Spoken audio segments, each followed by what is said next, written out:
la presse en parle peu. Et avec Yvan, on avait sollicité il y a plusieurs semaines déjà des témoignages, et les témoignages sont parfois terrifiants, disons-le. Et je m'étonne que je crois qu'on est quasiment les seuls à le donner. Là, on va être avec Mathilde. Là, on va être avec Mathilde. Disais-lui-même, c'est pour ça que je Là, on va être avec Mathilde. Et je la remercie, Mathilde. Bonjour, Mathilde. Bonjour. Mathilde, vous avez 16 ans. Vous êtes en pleine santé. Vous êtes une gymnaste de bon niveau. Vous avez eu 10 sur 10 lors de la dernière compétition à la poutre. Vous êtes fait vacciner pour pouvoir sortir librement et continuer la gymnastique et les activités adolescentes. Ça s'est passé en août, lors de la seconde dose. Vous avez été... alors, la première dose, vous avez été malade pendant une semaine. Lors de la seconde dose, vous avez de nouveau été malade, mais cette fois, votre état s'est aggravé et est devenu préoccupant. 3 jours après la deuxième dose, rougeur, gonflement.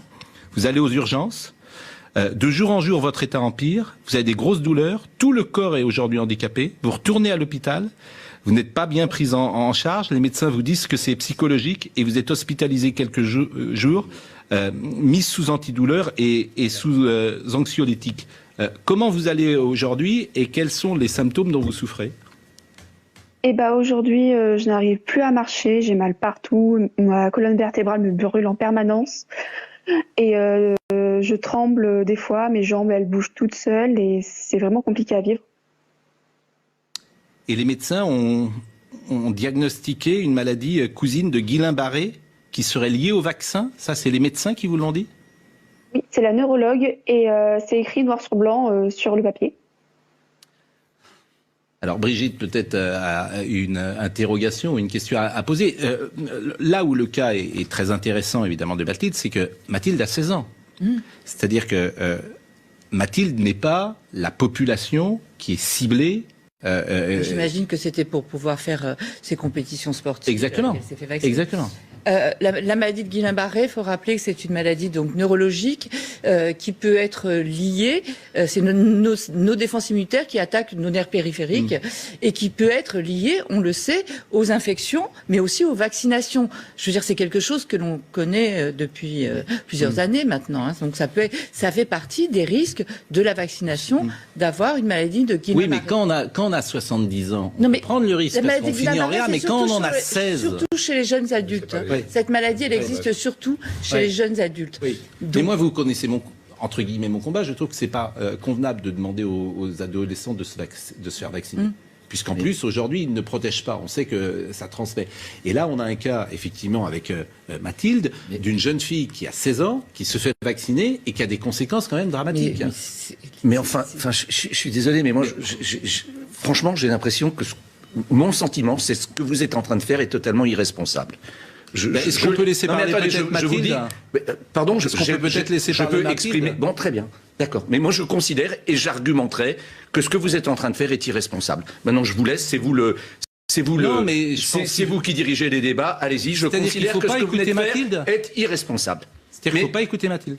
Mais bien sûr que si. Mais enfin, le cas de Mathilde est évidemment un cas terrible. Évidemment qu'on est tous atterrés par ce que vit cette jeune fille. Mais vous êtes CNews, vous êtes une grande chaîne de télévision, vous êtes en train de lancer le message par cet exemple très particulier qui est terrible pour cette jeune fille, qu'il pourrait y avoir un risque généralisé sur les jeunes gens de 16 ans de se faire vacciner. Pas généralisé, mais qu'il existe. C'est irresponsable. Pas généralisé, mais qu'il existe. C'est irresponsable. Mais j'exprime mon point de vue. Ce qui est irresponsable, ce serait de taire précisément qu'il y ait des effets induits.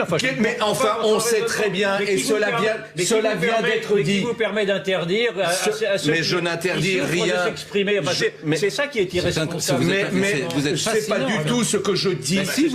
On vient de vous expliquer scientifiquement qu'il y a surtout, mais je ne suis pas du tout dérangé, je suis atterré pour cette jeune fille, mais surtout pour les conséquences que vous en tirez, tout ce qui n'est pas dit, tout ce qui est induit, tout ce qui est compris par nos concitoyens qui entendent cela. C'est une invitation à dire, attention, les jeunes gens de 16 ans, ne vous faites pas vacciner ou prenez des précautions parce que... Vous êtes en train de faire l'éloge de la censure, c'est-à-dire que vous avez un témoignage qui vous gêne, et dans ce cas-là, il faut évaluer. Mais il ne me gêne pas, il ne me gêne pas, il ne me gêne en aucune façon, mais la façon dont... la façon dont c'est et la censure, comme vous voulez le faire. C'est pas ce que j'appelle une démocratie. Monsieur Jakubowicz, s'il vous plaît, d'abord, ayez un peu de... Je pense que les gens sont suffisamment responsables pour entendre ceux qui peuvent avoir Monsieur Jakubowicz, sans Monsieur Jakubowicz, on sait que tous les vaccins peuvent avoir des effets induits sur un certain nombre de personnes. Monsieur Jakubowicz, d'abord. Non, pas à ce point-là. Je suis Monsieur Jakubowicz. Mais qu'est-ce que vous en savez? Vous êtes... parce que on voit bien qu'il y a un nombre considérable de témoignages. S'il vous plaît, Mathilde est avec nous. Franchement, il y a un nombre considérable de vaccinés. Mais s'il vous plaît, Mathilde est avec nous. Monsieur Jakubowicz, d'abord, j'ai pris les précautions oratoires lorsque j'ai donné effectivement la parole à Mathilde. J'ai répété que je suis le seul quasiment chaque vendredi à faire un témoignage. Oui, c'est peut-être ça le côté systématique qui peut être mis en cause. Mais je précise. Vous donnez une importance. Et vous trouvez toujours des exemples. Est-ce que je peux terminer? Et je voudrais qu'on ait du respect pour Mathilde et de ne pas polémiquer en même temps qu'elle soit là. Mathilde, d'abord, est-ce que, pardonnez-moi je suis un peu... Je pense à vous, pour tout vous dire, qui êtes en train d'écouter cette polémique et je la trouve incongrue à ce moment du débat, pour le moins, Monsieur Jakubowicz. Mathilde, que vous disent les médecins d'abord sur l'évolution possible de ce dont vous souffrez aujourd'hui? Eh ben, les médecins m'ont dit que ça peut prendre 2 mois comme 2 ans. Et ils n'ont vraiment pas du tout été clairs, ça sera au fil du temps. A priori, il vous donne un espoir de retrouver une vie normale. Un petit espoir, je dirais. Normalement, l'évolution du Guillain-Barré est favorable.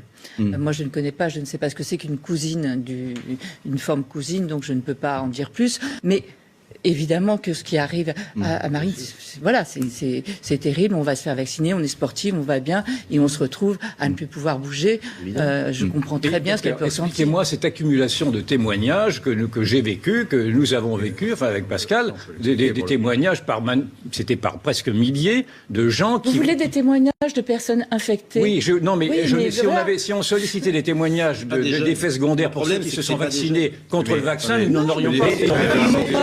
Que ces enfants de terminer en réa avec la Covid. Il n'y en a aucun qui... je veux dire, ils n'ont pas... Il y a un enfant qui, je crois qu'il y a... Non, on a eu beaucoup plus d'enfants hospitalisés. Mais il n'y a pas de mort, il n'y a pas de mort de moins de 20 ans. Et on a des syndromes inflammatoires qu'on appelle les PIMS chez les enfants. En revanche... Est-ce que je peux également faire cette remarque, parce que je me souviens, je vous avais demandé si ces vaccins étaient en phase expérimentale, vous m'aviez dit que non. Or, j'entends maintenant très régulièrement les médecins eux-mêmes qui disent on découvre en effet et on ne sait pas. Donc quand j'entends des médecins qui disent on découvre et on ne sait pas, pour moi ce sont des vaccins qui sont encore en phase expérimentale. Et la meilleure preuve en est qu'après la première dose, on en a mis une deuxième, puis maintenant une troisième, demain une quatrième, et on découvre au fur et à mesure qu'il y a aussi des effets induits. Donc je trouve qu'il est tout à fait normal qu'il y ait une réserve sur ces vaccins qui sont encore en phase expérimentale. Mathilde, qu'entendez-vous Brigitte, s'il vous plaît.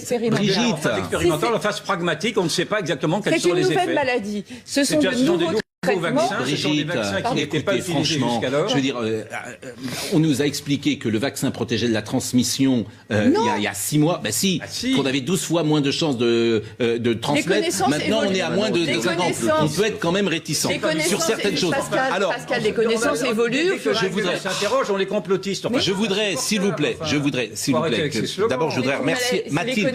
Brigitte, s'il vous plaît, écoutez, Mathilde est avec nous, c'est insupportable.